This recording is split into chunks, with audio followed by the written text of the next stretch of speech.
We're just looking for one moment of insight that you experienced that you can share with us.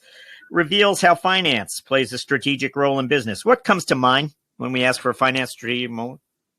Yeah, the one that comes to the forefront of mind, unfortunately, it wasn't a very good story, but it taught me a ton.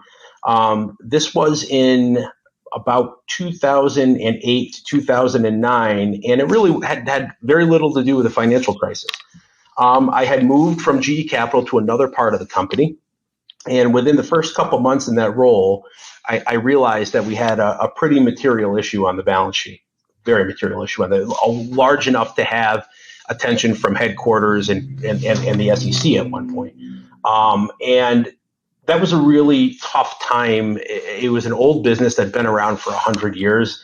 And it's one of those decisions that you need to make as a finance leader that says, do I continue doing what's been done and worked for everybody before me? Or do I go out on the edge here and say this isn't right, regardless of what that could mean for me or my career? Now, like most crossroads, they look kind of obvious, right? When you're looking back 15 years, but at the time I really struggled with that, and I made the choice that I was going to raise the issue, be a very unpopular person, and push it through. And there were some dark months that I went through there. I really thought it was going to be the end of my career. I didn't know if I'd made the right decision. When you're in a situation like that, and I'll bring this back, Jack, to how it influences how I behave today, I promise.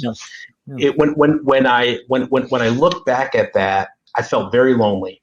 That the whole thing, success has many fathers, failure is an orphan. You can certainly feel that when you have a controllership issue that's been building over 20 years. The decisions that caused that issue were made when I was in middle school, right? But at the end of the day, you can't let it go any further. And it ended up working out just fine. I credit the culture of the company to do that, but it took a year and a half.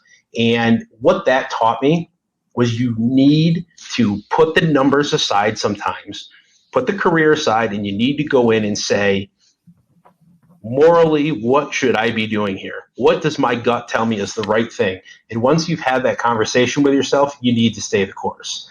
And I think that was the defining moment for me and how I was going to make really, really, really hard decisions, impactful decisions go forward. That was one, when the answer is not super clear.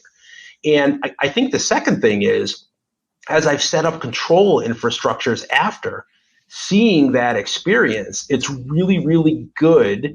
A positive from a negative is really good to say, this is what can happen over term if you don't do this up front, right? So one thing, I noticed in my career, a lot of people, there's a book out there called Good to Great, which I'm sure you've read, a lot of people have read.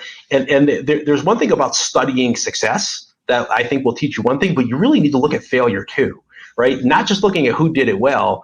Where did it go bad, and what did you learn from that you can go forward? And every new role I've taken since then, not even between companies, anytime I've had new folks in front of me, I've told that story.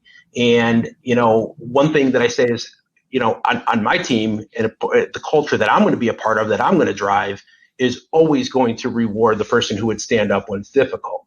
Okay, with the right perspective, would stand up when it's difficult. And if we fail to invest in these controllership type infrastructures over term, this is what can happen, and it's not fun.